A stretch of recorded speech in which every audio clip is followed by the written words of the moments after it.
Black Heaven is a place where... You are listening to John Henry Media Network in the United States of America. This is an audio piece of Dr. Amos Wilson on the psychological aspects of raising our black children today.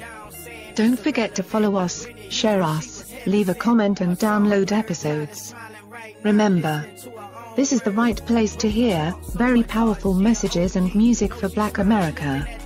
Because we know that your message might awaken yet another sleeping giant.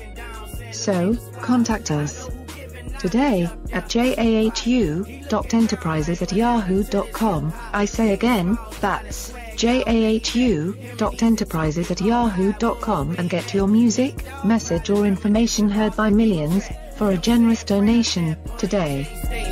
Michael Jackson, he probably maxing and relaxing, him and Marvin Gaye making a class. Let's try to wake up to a greater reality.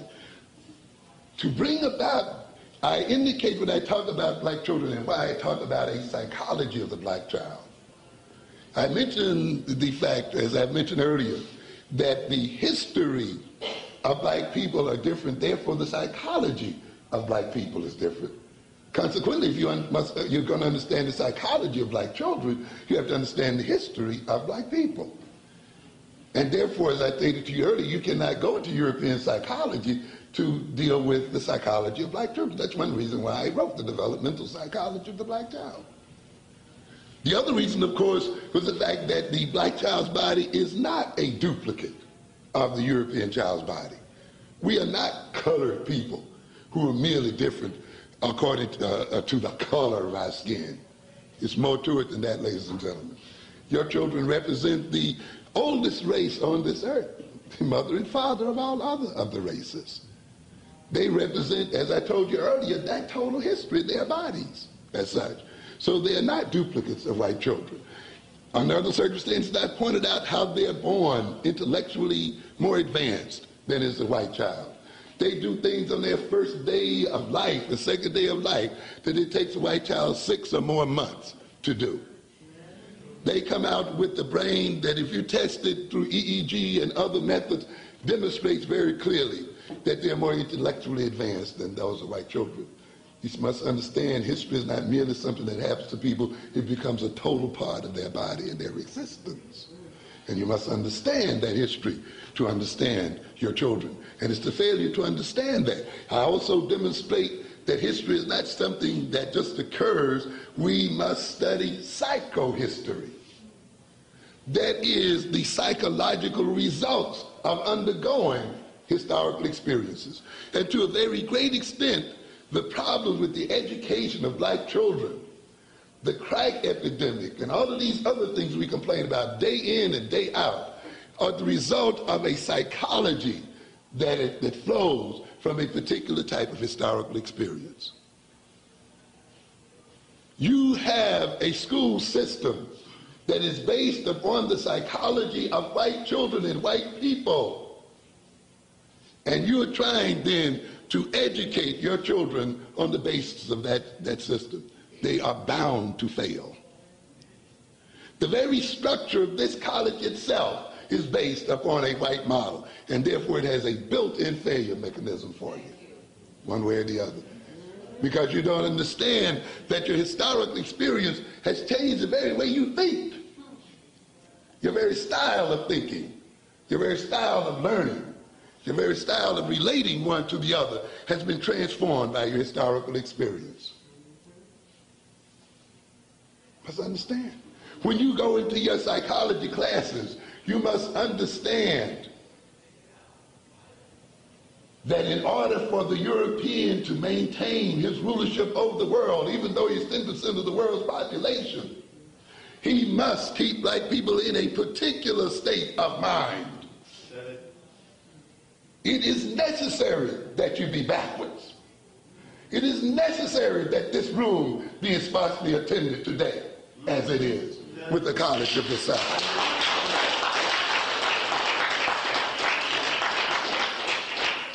You must avoid things that have some meaning to you and flock toward things that are destructive to your future. Or else we wouldn't be oppressed, ladies and gentlemen. Don't you understand? Oppression rests on people going places and enjoying pleasures that destroy them, and who are excited by nonsense and bored by stuff that they should be learning. Don't you understand? That is the foundation upon which the oppression of the people rests. You think that your being here or not being here is an expression of your freedom of choice. It is an expression of your enslavement. In this world where things are backwards, those who are oppressed must feel freest when they are most enslaved. Yeah. And this is the result. But if you don't understand the history, people will say, well, why do we act like this? Why can't we get along? Why can't we do this? Why can't we do that? No people are born the way they should be for a culture. Every culture does what? Trains, teaches its people to be what it needs to continue its existence. You cannot turn your children over to other people and turn yourself over to other people and expect to be the right people for yourself. You're out of your minds if you think so. Those people are going to educate you in their interest, and I don't blame them. You understand? You get run over by buses and tractors and everything to put your children in the hands of an enemy that tells you, I don't want to be bothered with them, I don't believe in them, I hate their guts, I intend for them to stay on the bottom forever, and you just make all kinds of sacrifices to push them in there. And then you wonder, they can't read, they can't write, they're so misbehaving. Don't you know you have to be in that position if you're to be ruled over? You think it's going to be the other way around? But somehow we try again and again to accomplish the same thing by the same failing means. Don't you know that is the premier sign of neurotic behavior? Doing the same thing over and over again, despite the fact that it fails time and time again, and your only solution is to try it harder and harder and harder. That's just the essence of neurotic behavior. And yet we fall for it.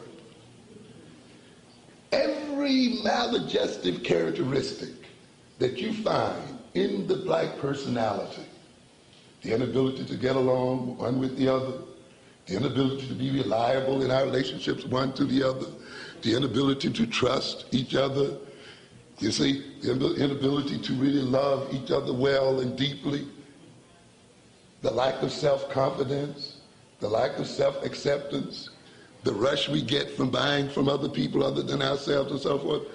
All of those things have been implanted in the personality, and they serve economic functions, and they maintain a power situation, ladies and gentlemen.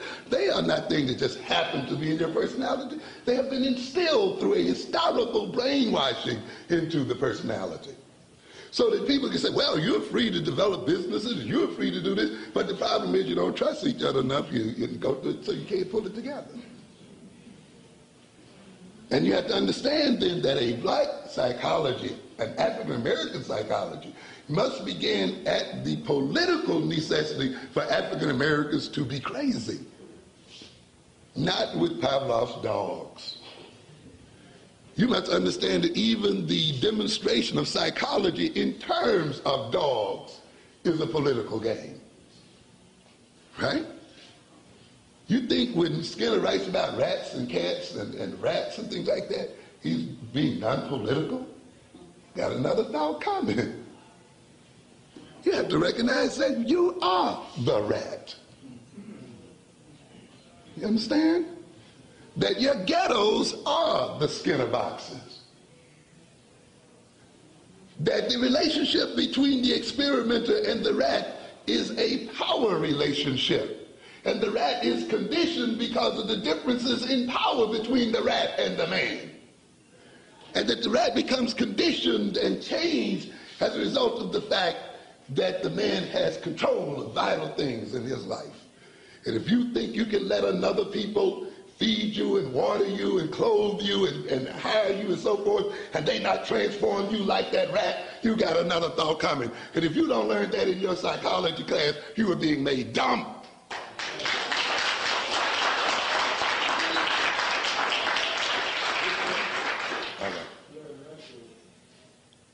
You must interpret.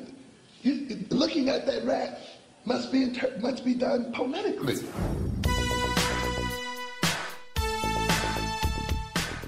You are listening to John Henry Media Network in the United States of America. Follow us. This is the right place to hear very powerful messages and music for Black America. Because we know that your message might wake up another sleeping giant.